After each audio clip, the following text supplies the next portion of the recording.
Bon, voilà, troisième keynote de la matinée. On a eu deux beaux projets entrepreneuriales ce matin. Et là, on va aborder des sujets un peu plus sociétaux, peut-être plus politiques. Et il y a une vraie question qu'on peut se poser en ce moment, qui est, a-t-on encore le droit de débattre de tout? Voilà. Peut-on encore débattre de tout? Et quel est le rôle de nos intellectuels aujourd'hui dans ce débat public, et notamment ce rôle des intellectuels à l'heure des réseaux sociaux, où finalement, parfois, débat devient plutôt concours de petites phrases, assassine souvent, intéressante rarement. Et donc, l'idée aujourd'hui, c'est d'accueillir une jeune femme, jeune puisqu'elle a moins de 30 ans. Elle est diplômée de Sciences Po, elle est journaliste au Figaro dans la rubrique opinion du débat et opinion du Figaro, donc elle sait ce que c'est que le débat. Elle est également éditorialiste sur CNews et anime l'émission Place aux idées.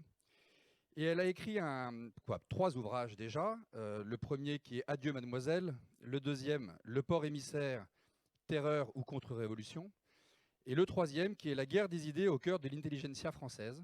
Et pour ça, en fait, elle s'est plongée dans le monde, dans le milieu intellectuel français pendant plusieurs années pour essayer de comprendre jusqu'où on pouvait encore débattre et comment pouvait s'animer le débat en France. Donc elle va nous raconter tout ça et j'espère que vous aurez plein de questions. Je vous demande d'accueillir Eugénie Bastier. Bonjour à tous, merci à vous de m'écouter. Je suis ravie de pouvoir m'exprimer devant des entrepreneurs, chose dont j'ai pas forcément l'habitude.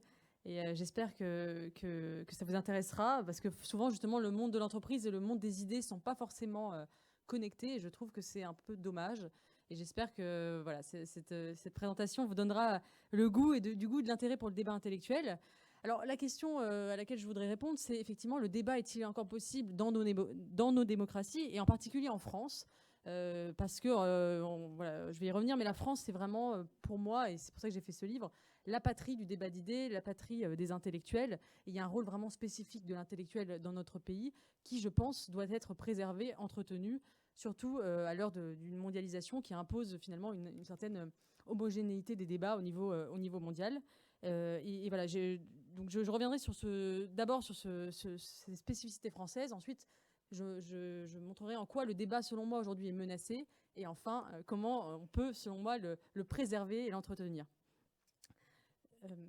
Voilà. Donc la France, c'est un peu la patrie du débat intellectuel, effectivement. On a un rôle de l'intellectuel spécifiquement français depuis fort longtemps. Hein. Tocqueville remarquait déjà que la France était de toutes les nations de la Terre la plus lettrée, la plus amoureuse du bel esprit. Et on comprendra sans peine comment les écrivains ils devinrent une puissance politique et finirent par y être la première. C'est-à-dire que vraiment en France, c'est la patrie des philosophes, des écrivains. Et pendant les Lumières, évidemment, on a ces philosophes des Lumières qui vont effectivement faire la révolution. Enfin, en tout cas, leurs idées vont ensuite donner lieu à un mouvement politique. On a un peu cette nostalgie en France, d'ailleurs, de l'intellectuel comme leader, finalement, du monde politique. Ça se retrouve d'ailleurs dans des débats plus contemporains. Beaucoup plus, je pense, que dans d'autres pays, par exemple aux États-Unis, où on a plus la figure de l'expert qui est mise en avant que la figure de l'intellectuel à la française, qui sera plus, lui, nourri des humanités, de l'histoire, des lettres, de la philosophie, et moins technique, moins technicien. Et d'ailleurs, c'est une des raisons. Voilà, l'image que vous voyez à l'écran, c'est Emmanuel Macron pendant la crise des Gilets jaunes, qui avait invité 90 intellectuels à l'Élysée pour débattre des enjeux. Alors, à ce moment-là, la rue était à feu et à sang. Il y avait des manifestations tous les jours, quasiment en France. Et Emmanuel Macron avait choisi d'inviter des intellectuels à l'Élysée pour débattre de la crise. Et je pense que cette image, elle est spécifiquement française. On ne la retrouverait dans aucun autre pays. L'idée qu'un président de la République invite pour débattre des enjeux des intellectuels de tous bords. Et je pense que c'est vraiment une spécificité de notre pays. Voilà.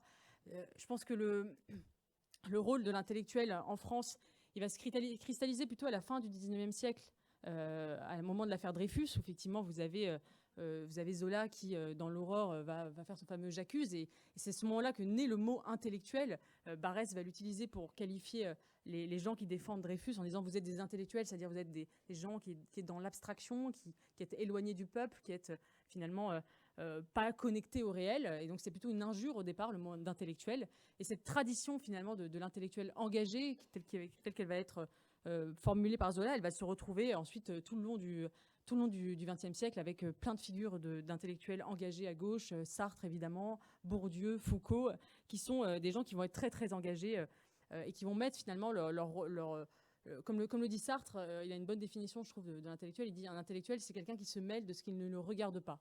Donc forcément, un intellectuel, il n'est pas forcément spécialiste du sujet dont il s'empare. Zola n'était pas spécialiste du droit ou spécialiste de l'armée. Il s'est engagé pour Dreyfus. Les intellectuels qui se sont engagés pendant la guerre d'Algérie n'étaient pas spécialistes du sujet, mais en fait, voilà, c'est quelqu'un qui a une compétence dans un domaine et qui va la mettre au service d'une cause.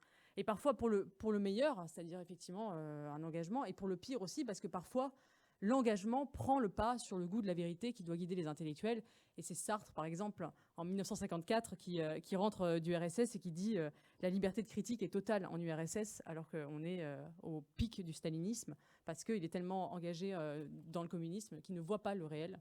Et donc ça peut être un danger que cet engagement intellectuel. Et moi, je pense qu'il y a aussi une autre tradition qui est moins engagée, qui reste engagé, mais qui garde le goût de la vérité. Et pour moi, c'est la tradition intellectuelle qu'on retrouve chez quelqu'un comme Charles Péguy ou quelqu'un comme Raymond Aron, qui avait défini la question du spectateur engagé. C'est voilà, d'être un intellectuel qui s'engage pour des causes, mais garder ce goût de la vérité et la capacité de voir le monde tel qu'il est et de ne pas être aveuglé par l'idéologie. Et ça, je crois que c'est très important. On y reviendra ensuite dans un débat aujourd'hui qui est de plus en plus difficile. Je crois que... Alors, pour revenir, vous connaissez sans doute ce dessin de Carandache qui s'appelle « Ils en ont parlé ». On pourrait croire que on pourrait la mettre aujourd'hui en parlant du vaccin, par exemple, ou du Covid, un dîner de famille, ça pourrait se terminer comme ça, parce que effectivement, le débat a toujours été violent. Là, c'est au moment de l'affaire Dreyfus. Effectivement, ils en ont parlé. Ils ont parlé de l'affaire Dreyfus en famille. Et effectivement, vous voyez, c'est une dispute à table. Donc, ça montre bien que déjà, on se plaint aujourd'hui de la violence du débat, mais le débat était déjà très violent. Par exemple, au moment de l'affaire Dreyfus en France, vous aviez vraiment 2 France divisées dans chaque famille.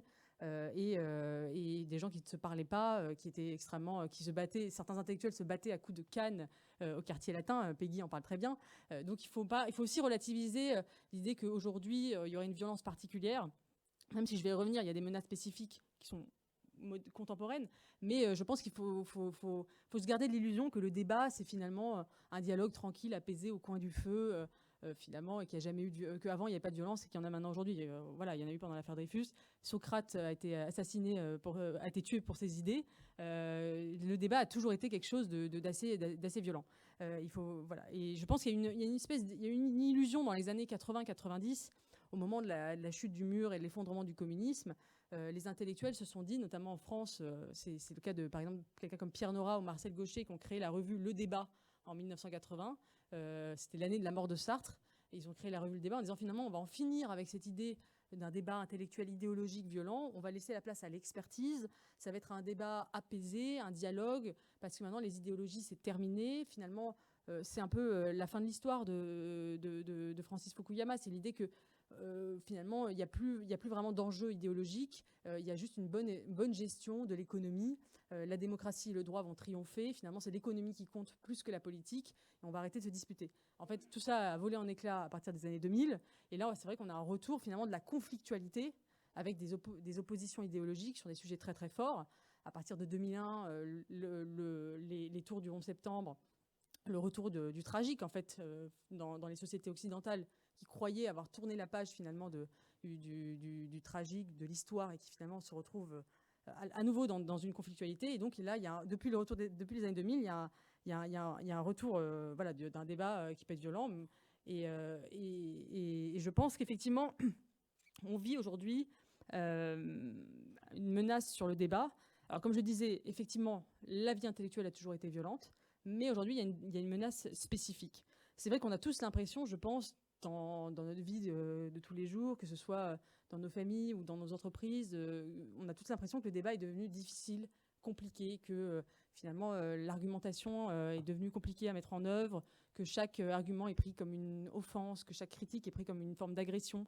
On a du mal finalement à dialoguer de façon argumentée. On a l'impression, finalement, c'est vrai que je disais le débat était violent auparavant, mais il y avait une forme de transcendance commune, je pense. Par exemple, Dreyfusard et anti-Dreyfusard au moment de l'affaire Dreyfus, antisémites et philosémites, enfin, et défenseurs de Dreyfus, ils se sont réconciliés ensuite, en 14-18, dans les tranchées, pour défendre la France. Donc il y avait une transcendance des désaccords possible par la patrie ou par la littérature. Par exemple, vous aviez des auteurs qui étaient de bord opposé. Daudet, par exemple, qui était plutôt d'extrême droite, disait admirer Proust, qui était Dreyfusard. Et on se réconciliait dans la littérature ou par la patrie. Il y avait quand même des moyens de transcender les désaccords. Aujourd'hui, ce qu'on remarque, et je ne veux pas empiéter sur l'intervention de Jérôme Fourquet, mais il y a une forme d'archipélisation des débats intellectuels, c'est-à-dire que chacun est sur son île, chacun finalement a un système de valeurs, chacun va lire le journal qui parle à son opinion, écouter la chaîne de télévision qui parle à son opinion, lire les livres qui les intéressent, et finalement on est enfermé dans des tunnels de sens, et on n'est pas... Finalement, voilà, chacun est dans sa bulle. Et ça, je crois que c'est effectivement assez nouveau. J'y reviendrai, mais je pense que les réseaux sociaux sont en effet responsables.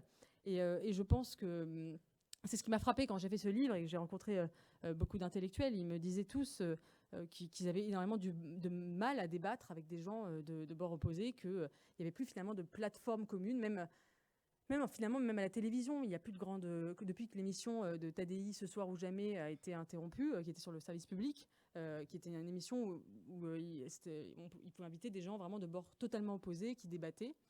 Il n'y a plus vraiment d'émissions, par exemple sur le service public, de débat où des gens se confrontent d'opinions vraiment, vraiment différentes, vraiment opposées. Ou alors, quand ça a lieu, il y en a toujours un qui claque la porte, qui part. On voit que c'est très, très difficile. Et alors, je pense que c'est dû à plusieurs choses. Je pense que d'abord, c'est vrai qu'il y a un nouveau sectarisme.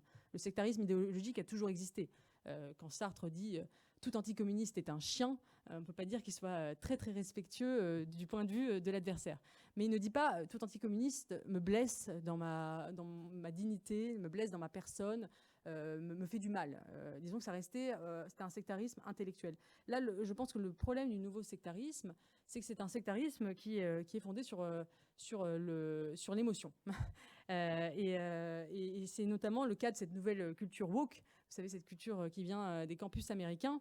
Woke, ça veut dire éveillé en argot américain. Et c'est l'idée d'être éveillé aux discriminations et finalement de devenir soi-même un militant et de lire le monde à l'aune du militantisme, notamment la lecture dominant-dominé, et de voir notamment, notamment sur la question de l'antiracisme et du féminisme. Et finalement, ce nouveau mouvement woke promeut finalement, comme l'ont souligné deux intellectuels américains, Jonathan Haidt et Gregory Lukianoff, un droit à ne pas être offensé. C'est-à-dire, c'est l'idée que, alors là, cette caricature le montre, c'est l'idée de safe space, par exemple, à l'intérieur des campus. On va créer des espaces, finalement, où les minorités seront protégées notamment des opinions qui pourraient les mettre en danger. Donc, il y a une forme de médicalisation du désaccord. C'est-à-dire que si vous n'êtes pas d'accord avec moi, c'est pas que vous êtes un chien, comme disait Sartre, c'est que vous me blessez, mais dans un sens presque quasiment médical. C'est-à-dire que l'opinion est conçue comme une forme de violence en soi. Par exemple, quand Madame Sylvia Nagasinski, philosophe, a vu sa conférence annulée à l'Université de Bordeaux, elle donnait une conférence sur la reproduction et la technologie par des associations LGBT qui ont dit les propos de Madame Nagasinski mettent nos vies en danger. Alors, elle est absolument pas dans l'injure, dans l'offense. Elle a un propos très, très argumenté où elle dit qu'il peut y avoir des problèmes à la généralisation de la PMA. Et elle est tout de suite désignée comme une homophobe. C'est-à-dire que vraiment, on a l'idée que les opinions en elles-mêmes sont des délits. Et ça, je pense que c'est assez nouveau et que c'est effectivement très inquiétant parce que autant vous pouvez lutter contre un argument, vous pouvez argumenter en retour, être dans la raison, mais contre une émotion. Quand on dit, voilà, vous me blessez, ton opinion me blesse, c'est très difficile de répondre à ça. Et effectivement, c'est ce qui rend le débat, je trouve, étouffant aujourd'hui. Il y a aussi cette idée, je pense, qui est portée par ce mouvement woke, qui est l'idée que cette grande idée du radicalisme politique des années 60, c'est de dire que le privé est politique. Et ça, je pense que vous y êtes touché dans votre entreprise, parce qu'auparavant, la politique, elle était dans les urnes, elle était à l'Assemblée nationale. Aujourd'hui, la politique, elle est partout, notamment dans les entreprises, parce qu'il y a cette grande idée, le privé est politique. Donc, la politique, elle commence dans la chambre à coucher, elle s'exerce aussi au travail, elle s'exerce même dans la langue. C'est la question de l'écriture inclusive, par exemple. à laquelle je suppose que vous êtes confrontés dans vos entreprises. Donc l'idée que même la langue est quelque chose de politique, alors que c'était l'outil neutre par excellence. Parce que vous connaissez sans doute la fable d'Ésope, où on dit ramène-moi ce qu'il y a de meilleur au monde. Ésope demande ça à son serviteur. Il va au marché, il dit ramène-moi la meilleure chose du monde, il lui ramène de la langue. Et le lendemain, il lui dit ramène-moi la pire chose du monde, il lui ramène de la langue aussi. Et c'est l'idée que la langue finalement est neutre. On peut l'utiliser pour le meilleur des choses ou pour la pire des choses, mais avec l'écriture inclusive par exemple, ou avec l'idée de transformer le langage, on fait de la langue non plus un outil neutre, mais un outil militant. Et je pense que c'est tragique parce que c'est peut-être l'outil le plus universel qui soit, le langage, et qui est lui-même politisé. Et je trouve qu'effectivement, tout ça est un climat qui est très, très, très étouffant. Et finalement, je pense qu'il y a aussi la question effectivement des réseaux sociaux qui est très importante et qui rend extrêmement difficile le débat, au-delà de ce mouvement woke, qui est un mouvement de ce règne de l'émotion. Je pense que les réseaux sociaux rend difficile le débat parce que les conditions du débat en Occident depuis, on va dire, le Moyen-Âge, il y avait plusieurs critères. C'était la raison. Déjà, on utilise la raison depuis, en particulier en France, avec Descartes. C'était l'écrit, le livre était vraiment l'outil du débat, parce que c'est l'outil qui permet de mûrir sa pensée, d'éclaircir les désaccords, d'aller vraiment au fond des choses. La longueur, du coup, parce que le livre, c'est la longueur, la lenteur, évidemment, et l'abstraction. L'idée, surtout en France, on est vraiment le pays de l'abstraction par excellence par rapport aux anglo-saxons, pour le meilleur, encore une fois, et pour le pire. Mais on est vraiment... il n'y a qu'en France, par exemple, où on peut discuter à l'infini de qu'est-ce que la laïcité, par exemple, un principe, parce qu'on a ce goût comme ça des idées de l'abstraction. Dans les pays anglo-saxons, c'est pas du tout le cas. Et les réseaux sociaux, c'est exactement l'inverse. C'est pas la raison, c'est l'émotion. C'est pas l'écrit, c'est l'image. L'image qui va à toute vitesse. J'ai parlé dans ce livre, je le raconte d'ailleurs, je parle avec Régis Debray, qui grand intellectuel, qui a beaucoup réfléchi sur la médiologie et les médias. Elle me disait, aujourd'hui, je ne peux plus réagir sur l'actualité parce que les intellectuels, être un intellectuel aujourd'hui, ils me disent, c'est comme pisser dans un violon à l'heure de l'image, parce que quand vous avez la photographie du petit Elan, petit enfant mort sur la plage, qui permet en 24 heures d'ouvrir les frontières de l'Europe, qu'est-ce que vous voulez qu'un intellectuel ait un rôle à jouer dans notre société, puisque l'image bouleverse tout, est plus forte que tout, et vous pouvez argumenter pendant des pages et des pages, une image suffira à créer un événement politique. Et ça, c'est vraiment, je pense que ça, c'est vraiment comme le dit Régis Debray, c'est l'hypersphère dans laquelle nous vivons, où l'image a remplacé totalement l'écrit. Et je pense que, alors, donc, les conditions de débat, c'est la longueur. Aujourd'hui, on est sur une culture de l'extrait sur les réseaux sociaux, c'est-à-dire que vous allez avoir une intervention qui peut durer 1 heure, on va vous couper 30 secondes, la mettre sur Twitter, et vous allez avoir une meute qui va se ruer sur vous parce que voilà, il y aura une phrase ou un mot ou un petit extrait qui aura tourné extrêmement vite, donc vous ne pouvez pas développer votre pensée. Et encore une fois, là, j'en parlais encore avec Régis Debray, je le dis dans le livre, lui me disait, moi je m'interdis de réagir à l'actualité parce que je sais qu'on pourrait couper une phrase que je dis et la mettre sur les réseaux sociaux et je me ferais lyncher. C'était au moment de l'affaire Samuel Paty, il me disait, moi j'ai peur, en fait, je m'auto-censure parce que je sais qu'il y a cette culture des réseaux sociaux et de l'extrait qui fait que effectivement, vous pouvez vous faire lyncher en quelques secondes. Voilà, après, évidemment, il y avait donc la lenteur, aujourd'hui n'existe plus puisqu'on est dans l'immédiateté totale, que ce soit sur les réseaux sociaux ou les chaînes d'infos continues. Et effectivement, l'abstraction qui, moi, je pense, est essentielle au débat. Le débat, c'est l'universel, c'est l'abstraction, c'est la capacité de sortir de soi pour avoir un argument qui vaille pour tout le monde. Et ça, c'est impossible sur les réseaux sociaux. On a quand même cette culture du témoignage. Évidemment, l'exemple, il y a plein d'exemples, mais le MeToo, par exemple, le mouvement MeToo, c'est moi aussi, c'est le témoignage, c'est le témoignage personnel. Et effectivement, là où le débat exige une forme d'universalisme. Et cette culture du témoignage, on la retrouve aussi beaucoup dans ce mouvement woke, avec l'idée que, par exemple, si vous n'appartenez pas aux minorités, vous ne pouvez pas vous exprimer sur un sujet. Si vous n'êtes pas d'une femme, vous ne pouvez pas parler de féminisme. Si vous n'êtes pas une personnalité racisée, vous ne pouvez pas parler d'antiracisme. Il faut se retrouver entre personnes appartenant à des minorités parce qu'on est dans cette culture du témoignage, plus que cette capacité de s'élever vers l'universel et de se mettre à la place de l'autre, qui, à mon avis, fait tout le sel du débat. Et je pense qu'il y a aussi le problème des réseaux sociaux, c'est aussi... ils remettent en question, finalement, la figure de l'intellectuel, parce que l'intellectuel, finalement, c'était celui qui faisait la médiation entre l'opinion et le pouvoir politique.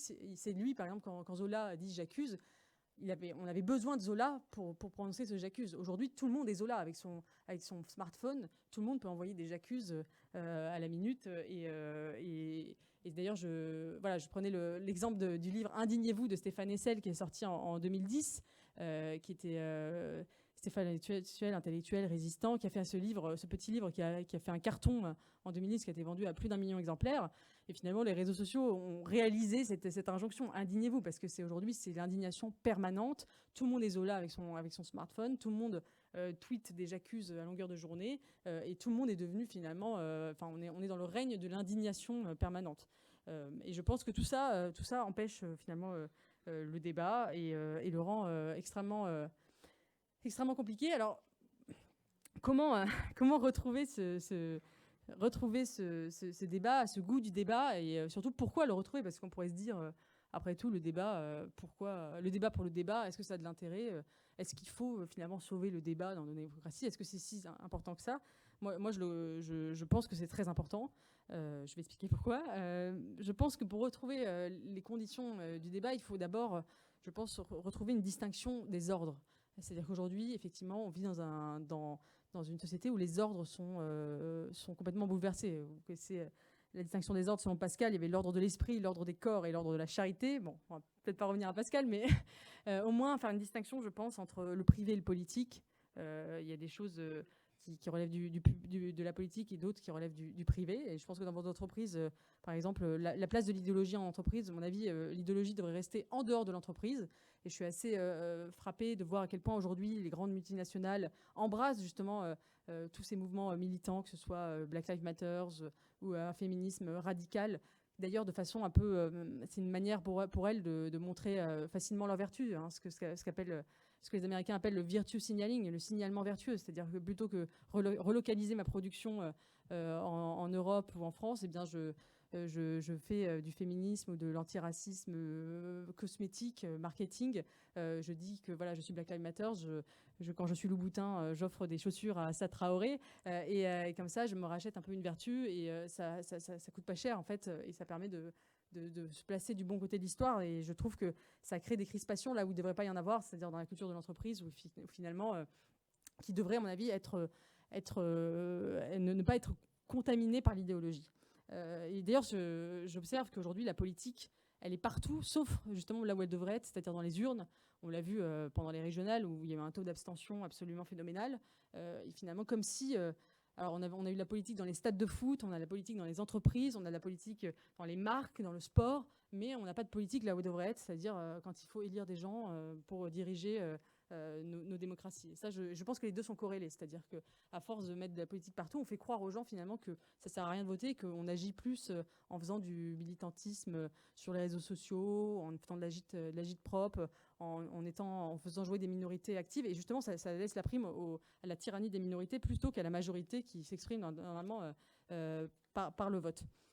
Voilà, moi je pense que pour retrouver aussi ces conditions du débat, il faut mettre de la raison, plus que de l'émotion. Il faut mettre de la nuance plutôt que de l'indignation. Je pense que moi, j'écrirais, si je devais écrire un livre aujourd'hui, j'écrirais plutôt « Ne vous indignez pas » plutôt qu'indignez-vous, parce que je trouve qu'aujourd'hui, justement, on s'indigne trop et qu'il faudrait peut-être moins s'indigner et plus avoir de recul sur les choses, parce que effectivement, l'indignation permanente noie le principe même de l'indignation. Ça n'a plus de sens aujourd'hui. Sur les réseaux sociaux, tout le monde passe son temps à s'indigner, donc la véritable indignation devient inaudible. Et je pense qu'au contraire, il faut marquer du recul. Aujourd'hui, se distinguer en tant qu'intellectuel, avoir le goût du débat, c'est précisément ne pas céder à cette injonction à l'indignation permanente. Je pense que retrouver le goût du débat, c'est aussi accepter d'être offensé. Parce qu'aujourd'hui, on a un mélange dans notre débat public de relativisme et d'intolérance. C'est-à-dire qu'à la fois, tout le monde dit chacun a son opinion, chacun a sa vérité, il n'y a pas de vérité, tu penses ce que tu penses, mais en même temps, ma vérité ne saurait être bousculée, ne saurait être remise en cause. Et j'ai été très frappée par des témoignages, notamment de profs, après l'assassinat de Samuel Paty, qui disaient, moi, en classe, en fait, mes élèves me disent, vous avez votre vision de la laïcité, j'ai la mienne, mais ne la remettez pas en question. Et en fait, je pense que c'est, voilà, on voit que le relativisme, l'idée qu'on ne construit pas de commun, pas d'universalisme, conduit finalement à une forme d'intolérance. Parce que on pourrait dire le relativisme, ça conduit finalement à la tolérance. Chacun a sa vérité, mais en fait, non, parce que chacun a sa vérité, mais ne supporte pas que l'autre la remette en question. Chaque critique est prise comme une agression, chaque opinion est prise comme une offense. Et effectivement, moi, je pense qu'il faut accepter d'être bousculé dans nos convictions. Je pense que c'est ça la véritable ouverture d'esprit. C'est pas le relativisme, c'est d'accepter d'entendre un point de vue qui n'est pas le nôtre. Et c'est pour ça que moi je suis pour élargir au maximum le périmètre du débat dans nos démocraties. Je pense que toute judiciarisation du débat, toute interdiction par la loi de certains sujets ou de certains thèmes peut être dangereuse. On l'a vu par exemple pendant les procès qui ont été faits à Charlie Hebdo en 2007 au nom de l'incitation à la haine religieuse qui était dans la loi Plévin de 1972. Et bien, il y a eu ces procès au nom, parce que maintenant des groupes ethniques ou religieux peuvent porter plainte. C'est plus une attaque individuelle mais une attaque de groupe. Donc vous avez ces procès par exemple pour islamophobie qui ont été faits contre Charlie Hebdo, qui ont conduit à ce qu'on sait. Donc je pense que c'est dangereux. Je pense qu'il faut élargir au maximum le spectre du débat. Bien sûr, je suis contre l'injure, la diffamation, qui doivent être effectivement bannies. Mais je pense qu'il faut tolérer des opinions, même si elles nous paraissent extrêmes, injustes. Il faut les combattre par l'argumentation et pas par la judiciarisation, pas par l'exclusion, pas par le sectarisme, parce que ça remet en cause les fondements même de notre démocratie. Et pourquoi ? Parce que je pense que, voilà, on pourrait dire le débat pour le débat, quel intérêt ça a ? Moi, je pense que le débat, c'est important parce que c'est ce qui nous permet d'accéder à la vérité. Je crois beaucoup à la maïeutique platonicienne. Vous savez, Platon définit comme ça le dialogue philosophique. Il dit la vérité accouche d'une discussion. C'est en discutant avec l'autre et c'est tous les dialogues platoniciens, c'est ça, c'est des discussions entre les personnages. Et ils vont s'échanger des arguments et ils vont arriver au bout d'un moment à la vérité. Et c'est ça, en fait, c'est pour ça que le débat est utile. C'est que si on reste dans son coin à penser tout seul, eh bien, on n'arrive pas à la vérité. On est enfermé dans notre bulle et dans notre bulle d'erreur. Et qui peut être une bulle d'erreur. Et donc, je pense que, comme le dit Montaigne, en frottant et limant notre cervelle contre celle d'autrui, c'est comme ça qu'on se fait une tête bien faite plutôt que bien pleine. Ou encore Marc Bloch dans L'étrange défaite qui dit que chacun dise franchement ce qu'il a à dire, la vérité naîtra de ses sincérités convergentes. Je pense que c'est l'idée qu'on a chacun, on n'est pas dépositaire entièrement de la vérité. La vérité existe, il ne faut pas être relativiste, mais on a peut-être chacun un bout. Et peut-être qu'en se mettant ensemble, en dialoguant, on va y arriver. Et moi, je suis souvent bousculée dans mes opinions. Souvent, j'ai des convictions, mais j'écoute des arguments à droite à gauche et j'accepte d'évoluer. Et je pense que d'ailleurs, un intellectuel, c'est quelqu'un qui est capable de changer d'avis. Un bon intellectuel, c'est quelqu'un qui est capable de changer d'avis. Parce qu'on peut rester cohérent toute sa vie, et cohérent dans l'erreur. Alain Badiou, philosophe marxiste, il est stalinien depuis les années 60. Il n'a pas changé de ligne, mais bon, ça ne veut pas dire qu'il est très admirable pour autant. Je pense que voilà, un vrai intellectuel, c'est quelqu'un qui est capable de voir les erreurs de son propre camp, comme par exemple Bernanos, qui appartenait au camp de la droite même monarchiste, et qui a publié Les grands cimetières sous la lune pendant la guerre d'Espagne pour dénoncer les exactions des franquistes en disant voilà, c'est mon camp, mais je vois ce qui se passe, ce qui est en train de se passer est ignoble et je le dis. Et dans le camp d'en face, vous aviez Orwell, qui était chez les communistes et qui a dit la même chose, qui a écrit dans le Hommage à la Catalogne les exactions du camp communiste. Et je pense que c'est ça, un intellectuel, c'est quelqu'un qui est capable de reconnaître qu'il a fait des erreurs, qui est capable de changer d'avis. Et enfin, moi je pense que c'est le titre de mon livre, La guerre des idées. Pourquoi c'est important de débattre ? C'est parce que c'est aussi l'antidote à la guerre civile, tout simplement. C'est-à-dire que la guerre des idées, c'est l'alternative à la guerre civile. Et je ne crois pas du tout qu'en libérant le débat, souvent les gens disent en libérant la parole, on prépare finalement la violence, la violence du débat va préparer la violence des armes, etc. Moi, je crois que c'est l'inverse. Je crois que le débat n'est pas l'antichambre de la violence, mais au contraire son exutoire.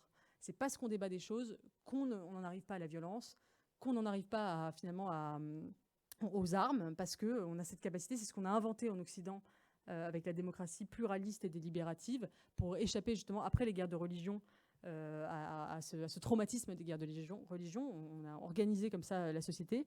Et je crois que c'est ce qui est menacé aujourd'hui, ce qu'on est en train de perdre. Et effectivement, l'alternative aujourd'hui, je pense, c'est la guerre des idées ou la guerre civile. Voilà.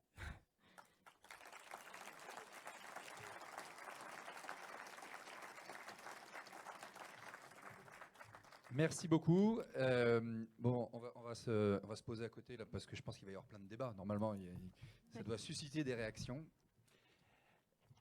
Merci Eugénie, on va se mettre ici. Moi, j'ai une première question pour lancer la discussion. Est-ce que cette baisse ou cette fin du débat n'a pas eu comme origine deux choses? Un, le fait qu'il y avait deux mondes politiques qui s'affrontaient depuis 80 ans, qui étaient le communisme et le libéralisme, et que finalement, maintenant, aujourd'hui, il y a un peu un qui a pris le dessus sur l'ensemble, qui est ce monde, en tout cas, libéral ou social-démocrate, mais plutôt quand même libre que communiste. Donc, il y a un peu moins de débat, première chose. Et est-ce que, deuxième chose, en fait, le monde médiatique n'a pas été complètement avec une seule vision pendant très très très longtemps, et c'était assez compliqué d'ailleurs d'avoir des idées, ou en tout cas de les exprimer quand on pensait plutôt libéral dans le monde médiatique. Et finalement, ça a tué le débat parce qu'il n'y avait plus place au débat. Et donc finalement, on a créé d'autres sujets de débat, mais beaucoup moins forts. Voilà. Oui, moi je pense qu'on est en train de revenir finalement aussi, enfin, à l'état du débat qu'il y avait pendant la guerre froide en fait. C'est-à-dire qu'effectivement, il y avait un débat très très fort entre communistes et libéraux, ça s'invectivait, il y avait énormément de violence intellectuelle. Et en France, d'ailleurs, l'intelligentsia française a particulièrement été influencée par le communisme. C'est-à-dire qu'elle était quasiment intégralement communiste au sortir de la Deuxième Guerre mondiale. Et aujourd'hui, effectivement, il y a eu cette espèce d'illusion, ce que j'appelle l'illusion du consensus, enfin que Chantal Moufle appelle l'illusion du consensus dans les années 80-90. C'est-à-dire, on s'est dit finalement, le communisme s'est effondré, donc maintenant il n'y a plus de débat. Finalement, il n'y a plus de droite et de gauche, il n'y a plus de libéraux communistes, il n'y a qu'une seule option, c'était There is no alternative de Margaret Thatcher, mais finalement appliquée au débat. Et il y a juste des solutions intelligentes et d'autres qui ne le sont pas. Donc c'est vraiment le règne de l'expertise. Et tout ça, effectivement, est en train de s'effondrer, puisque on a un retour de clivage très très important, parce que tout simplement il y a le retour du tragique. On se pose la question, est-ce que la France peut continuer? Il y a la question, beaucoup de questions se posent, la question de la crise migratoire, il y a eu la question de la crise économique, les attentats terroristes, tous ces sujets, la crise de l'école, tous ces sujets finalement sont venus sur la table et font qu'aujourd'hui effectivement, mais moi j'ai envie de dire pour le pire, parce qu'il y a ce sectarisme, mais aussi pour le meilleur, parce qu'enfin on débat de sujets qui avaient été un peu mis sous le boisseau, et on a des options idéologiques vraiment différentes sur la table. On n'a pas un social-démocrate qui parle avec un social-libéral, on a vraiment des options très très différentes qui débattent entre elles. Et c'est aussi intéressant parce qu'on a un retour de la politique aussi, la possibilité justement, vous êtes plutôt dans le monde économique, mais effectivement on a un peu eu l'illusion que l'économie allait gérer le monde, et que la politique finalement était en train de devenir secondaire, et que ce qui comptait c'était avant tout l'économie, c'est très important évidemment, mais je pense que les choix politiques sont de retour, et qu'effectivement c'est beaucoup plus clivant que l'économie, parce que l'économie on peut ne pas être d'accord sur plein de sujets, mais on ne va pas s'entretuer sur même la nationalisation des entreprises. Enfin, c'est beaucoup moins clivant, tandis qu'aujourd'hui c'est vrai que pourquoi le débat est clivant, c'est aussi parce que des sujets qui appartenaient au domaine du privé sont devenus des sujets politiques. Je pense notamment au genre ou à la race, qui sont des sujets intimes, qui appartiennent à son identité propre, qui sont devenus des sujets de débat. Effectivement, c'est beaucoup plus difficile d'avoir un dialogue apaisé sur des sujets qui touchent à l'intime que sur des sujets économiques ou général de politique publique, où effectivement on peut ne pas être d'accord, mais on peut ensuite raccrocher au vestiaire nos désaccords et aller boire un verre ensemble. Quand on parle des sujets aussi clivants que la race ou le genre ou le féminisme ou l'antiracisme, c'est difficile ensuite de faire abstraction et de dialoguer. Alors, il y a plein de questions. J'aime beaucoup ce que vous faites. Je vous lis régulièrement et je vous écoute aussi. J'ai un commentaire et une petite question. Le commentaire, c'est: j'ai bien peur que la question, le débat est-il encore possible dans nos démocraties? Quand on voit ce qui est arrivé à Finkielkraut, on a l'impression que la réponse est donnée. Donc ça ne va pas dans le bon sens. Et la question, c'est: Vous avez tout à fait bien illustré tout à l'heure le côté que la vérité vient du frottement des idées, du débat. Je suis très surpris que vous ayez omis dans votre exposé de parler de l'anonymat justement des réseaux sociaux comme étant une des solutions pour sortir de ce tunnel. La fin de l'anonymat, vous voulez dire? Oui, la fin de l'anonymat, bien sûr. La fin de l'anonymat. Ah oui, moi je suis totalement favorable. Je pense que moi je suis justement, je pense que j'aurais aimé d'ailleurs que l'affaire Mila, dont on a parlé beaucoup ces derniers temps, notamment suite au procès où il y a eu 13 accusés sur les centaines de milliers de personnes qui ont insulté cette jeune fille sur les réseaux sociaux, eût été l'occasion de poser vraiment cette question de la levée de l'anonymat. Ça n'a pas été fait. J'espère que ça viendra dans les prochaines années, parce qu'effectivement, je pense que ça ajoute à la violence du débat de façon considérable. C'est-à-dire que ce n'est pas la même chose. Je veux dire, autrefois, effectivement, on s'envoyait des lettres extrêmement violentes. Je ne sais plus quel auteur, d'ailleurs, recevait même des excréments dans sa boîte aux lettres, ou enfin des choses extrêmement, extrêmement violentes. Mais il fallait quand même se motiver pour écrire sa lettre, mettre un timbre. Moi, je reçois des lettres de lecteurs parfois injurieuses, mais bon, j'ai un certain respect parce qu'ils ont quand même passé du temps à l'écrire. Mais sur les réseaux sociaux, c'est vrai qu'il y a une disponibilité à l'injure immédiate que permet l'anonymat. C'est-à-dire que voilà, ça multiplie par des centaines de milliers la possibilité de l'injure. Et donc moi, j'y serais plutôt favorable, d'autant que j'estime que nous sommes quand même dans une démocratie et que nos opinions sont protégées par la loi et qu'on a une certaine liberté d'expression. Qui fait que on pourrait tout à fait, on peut s'exprimer sur un certain nombre de sujets avec son nom et son prénom. Et je trouve effectivement, je pense que ça assainirait considérablement le débat. Et alors pour le coup, moi je serais pour que les gens puissent s'exprimer, enfin la levée de l'anonymat pour que vraiment il y ait une franchise, et en même temps par contre qu'on élargisse le périmètre. C'est-à-dire que moi je suis contre le fait, par exemple, les réseaux sociaux aujourd'hui permettent l'anonymat, mais par contre ils ferment des comptes de façon totalement arbitraire sur des critères dont on ne sait rien, qui sont décidés dans la Silicon Valley. Ils ont une conception de la liberté d'expression très très étroite. Moi je serais pour le maximum de liberté d'expression, mais en donnant son nom et son prénom, en assumant finalement ce qu'on dit.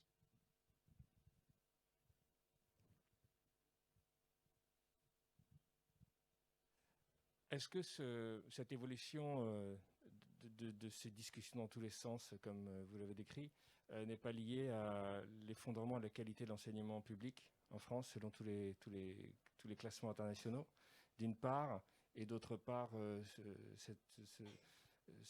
comment dire, le fait que les journalistes français continuent à être principalement, majoritairement, d'un bord politique plutôt que représenter l'équilibre? Alors, sur l'effondrement du débat et de la qualité, c'est un des chapitres de mon livre, et j'en parle notamment avec Pierre Nora, historien, qui lui dit, quand je lui dis quel est l'état de la vie intellectuelle en France, il me dit il y en a encore une, tellement il est effectivement effondré, et il dit effectivement, lui, qu'il y a un effondrement du débat. Je pense que c'est vrai effectivement aussi, parce que on n'a plus, déjà il y a un déclassement universitaire en France, c'est-à-dire qu'aujourd'hui, il y a 30 ans, quand vous étiez prof d'université, vous étiez un notable. Aujourd'hui, vous êtes un prolétaire. Et les gens les plus brillants de notre société ne font pas carrière d'universitaire et ne deviennent pas des intellectuels. Ils vont en économie, ils vont faire de la finance, parce que effectivement, ce sont des métiers déclassés. Et ça, je pense que c'est très important. Et du coup, vous avez une prime. Aux moine soldat, c'est-à-dire aux militant qui va aller à l'université, pas parce qu'il veut gagner sa vie ou qu'il va avoir un métier reconnu dans la société, mais parce qu'il veut, c'est un militant, quoi. Il veut changer. Et donc, c'est pour ça que vous avez une université de plus en plus à l'extrême gauche, de façon totalement hégémonique aujourd'hui, parce que voilà, ce sont des militants qui vont à l'université. Donc ça, c'est un vrai problème.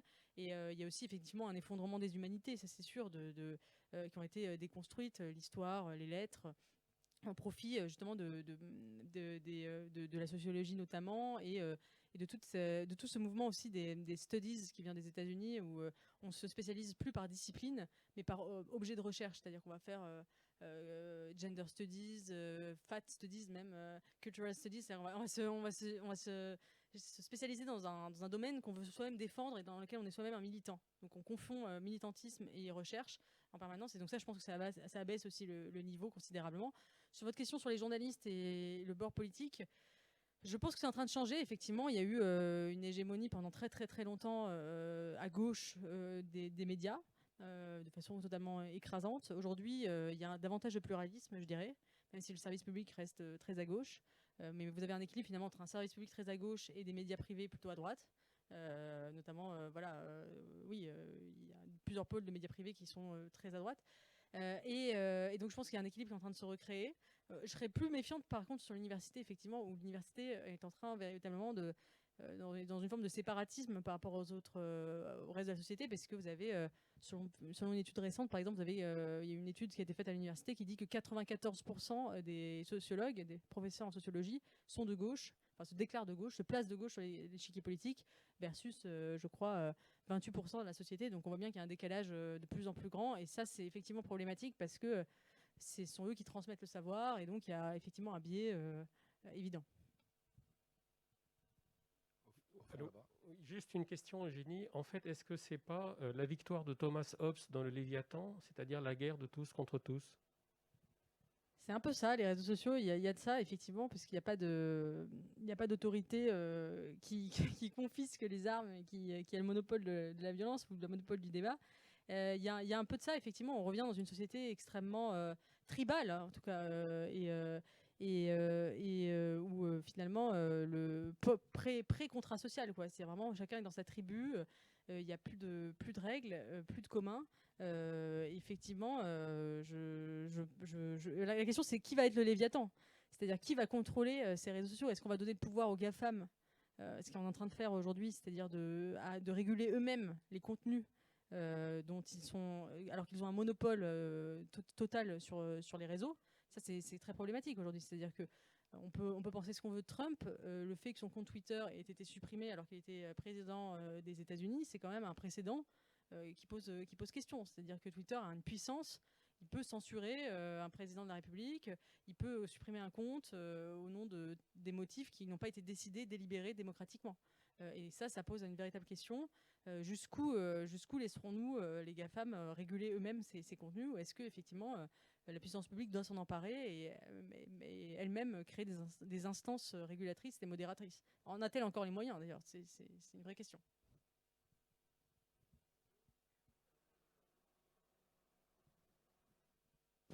Oui, bonjour, merci pour votre analyse et votre recul au temps de l'immédiateté, c'est assez intéressant. Moi, j'ai deux questions. La première, on voit tous les ravages de la woke culture et de la cancel culture aux États-Unis. Est-ce que vous pouvez nous dire ce que vous voyez un petit peu dans les autres pays qui sont plus proches de nous, comme les pays européens? Et la deuxième chose, on est 200 chefs d'entreprise dans la salle. Alors c'est vrai qu'on essaye de penser aussi, mais nous, on a des obligations, c'est d'être pragmatique. Quand on a un problème, il faut qu'on trouve une solution, ou il faut qu'on essaye, et on essaye différentes choses. Qu'est-ce que vous nous recommandez, que ce soit dans nos entreprises ou dans la vie courante, pour justement essayer de lutter un petit peu contre cette dictature des tweets et de la pensée trop rapide, et remettre un petit peu de débat, et comment essayer d'en sortir ou de contribuer à en sortir? Vous me demandez une vaste mission. Mais concernant les autres pays européens, je pense que les pays qui sont à forte culture plutôt anglo-saxonne, protestants, sont plus touchés par la woke culture que la France ou les pays latins. La France résiste beaucoup, notamment parce que je pense qu'on est la patrie de la raison, du débat d'idées, de l'argumentation, qui fait que cette culture de l'émotion et du témoignage a moins d'impact. Enfin, on y résiste mieux, notamment parce qu'il y a une partie de la gauche qui y résiste. Au Royaume-Uni, je sais que c'est très avancé. Il y a eu un sondage. Il y a eu un sondage la semaine dernière au Royaume-Uni qui disait que ça faisait partie le mouvement woke et la cancel culture faisait partie des 3 sujets qui inquiétaient le plus les électeurs britanniques. Donc c'est quand même, ça devient vraiment une fracture très très importante. Et le Royaume-Uni suit les États-Unis, et on va savoir si nous on va suivre effectivement ce mouvement-là, qui est très effectivement pour le moment très très anglo-saxon, mais qui arrive effectivement chez nous. Sur que doivent faire les entreprises, j'aurais effectivement du mal à vous donner des préconisations précises, mais je pense que je pense qu'il y a une manière justement de résister à ces mouvements-là, notamment le mouvement woke et de la cancel culture, en ne cédant pas à cette idéologisation des entreprises sous la bannière justement de ces mouvements. Je vous engage à refuser l'écriture inclusive dans vos entreprises, si ce n'est pas déjà fait. Et je pense qu'il faut résister, et qu'on peut aussi s'engager pour des causes qui soient plus françaises, en tout cas plus conformes à notre débat public. Il y a 2 choix: soit on embrasse les grandes causes américaines, Black Lives Matter, le féminisme, etc. Soit on fait par exemple du Made in France, on se met sur des enjeux plus locaux, plus pratiques. Et je pense que ça peut être redonner de l'emploi, être sur des sujets vraiment moins idéologiques et plus pratiques, plus engagés localement. Voilà, j'aurais du mal à vous faire des préconisations précises, mais je pense qu'il faut résister en tout cas à cette hégémonie, à ce soft power qui nous vient des États-Unis. Oui, et ça reprend un peu un sujet d'hier qui était la communication. En fait, je pense que tant qu'on parle, on vit. Et donc, dans les entreprises, je pense que malgré tout, il faut réussir à parler de tout et continuer à parler assez simplement de tous les sujets pour éviter de les foutre sous le tapis et d'en faire des bombes à retardement, quoi. Il ne faut pas se laisser intimider, je pense, par des groupes qui sont minoritaires dans la société et qui donnent l'impression qu'ils sont majoritaires, mais qui sont minoritaires et qui ne représentent pas du tout la majorité de la population. Et il ne faut pas se laisser intimider, il faut avoir le courage de résister, notamment sur les réseaux sociaux. Moi, je suis frappée à quel point les entreprises cèdent tout de suite dès qu'il y a une polémique sur les réseaux sociaux. C'est incroyable, en 5 minutes... l'entreprise, on l'a vu par exemple, un exemple, Evian par exemple, qui avait fait ce tweet, on se souvient, pendant le ramadan, s'était excusé parce qu'ils avaient tweeté nous allons buvez 1 litre d'eau par jour le jour du ramadan, et il y avait des internautes qui avaient protesté en disant qu'ils se moquaient des musulmans, etc. Ils s'étaient excusés. Finalement, le tweet d'excuse avait pris encore plus d'ampleur que le tweet initial, et ça montre bien une certaine culture d'entreprise qui a tout de suite peur finalement de se faire accuser d'être islamophobe, raciste, antiféministe, sexiste, je ne sais quoi, et qui tout de suite rétropédale et cède à la meute des réseaux sociaux. Et ça, je pense qu'il faut... c'est complètement trompeur, parce que Twitter et les réseaux sociaux, ce n'est pas la vraie vie, que souvent d'ailleurs quand on cède, on s'attire encore plus d'ennuis que quand on ne cède pas. Et je pense que là, effectivement, il y a une vraie, dans la communication des entreprises, il y a une vraie ligne à tenir, de ne pas céder à la tyrannie des réseaux sociaux et de croire que Twitter et Facebook, c'est le monde réel, surtout Twitter, parce que Facebook, il y a plus de gens, et que c'est la réalité. Ce sont des groupes minoritaires qui occupent ces espaces-là, et il ne faut pas céder. Je pense qu'il faut avoir un certain courage aussi des chefs d'entreprise qui doivent garder, voilà, tenir le cap, et pas avoir peur comme ça de ces mouvements, de ces micro-mouvements de foule qui aujourd'hui font que ça cède hyper rapidement. Vous parliez d'Alain Finkielkraut qui s'est fait virer de LCI parce que justement cette culture de l'extrait, un extrait de l'émission avait tourné sur les réseaux sociaux et tout de suite LCI l'a viré. Moi je trouve ça absolument scandaleux. C'est vraiment, encore une fois, voilà, c'est un patron d'entreprise qui a cédé à la meute. Et je pense que le patron doit être courageux. Bon, courage. Une dernière question très rapide avec une réponse très rapide parce qu'on a déjà épuisé question notre rapide. temps. Quelle est la bonne agora pour un débat renouvelé? Alors certainement pas les réseaux sociaux. Je pense que la bonne agora, je pense qu'il faut créer des lieux de débat partout, dans l'entreprise, sur le service public, ce serait important. Partout, en fait, même à la machine à café, il faut créer des lieux de débat et accepter finalement d'être, je le disais tout à l'heure, de se constituer en agora et d'accepter de ne pas voir dans une opinion opposée forcément une agression ou un conflit. Parce qu'aujourd'hui, on dit beaucoup qu'on est dans l'ère du clash permanent, mais en fait, c'est pas vrai. On refuse le clash, on refuse le conflit. À chaque fois que quelqu'un monte le ton dans une conversation ou s'énerve un peu sur un plateau télé, on dit regardez, il est dans la polémique, dans le clash. Non, mais c'est ça aussi le débat. Le débat, c'est on peut parfois s'emporter, on peut même être un peu virulent, mais on reste dans cette conversation-là. La conversation peut être conflictuelle, mais on la tient jusqu'au bout et on n'insulte pas son agresseur, son débatteur, et on reste dans cette. Je pense que l'idéal du dialogue, c'est une conversation conflictuelle. C'est-à-dire qu'il faut que ça reste une conversation et on ne vienne pas à la violence, qu'il n'y ait pas de sectarisme, mais il faut aussi que ce soit conflictuel, sinon c'est pas intéressant. Si on est tous d'accord, si c'est blanc bonnet blanc, c'est pas intéressant. Donc le modèle de la conversation conflictuelle, c'est ça l'agora que je souhaite. Ben voilà, on va s'arrêter sur la conversation conflictuelle. Merci beaucoup Eugénie. Et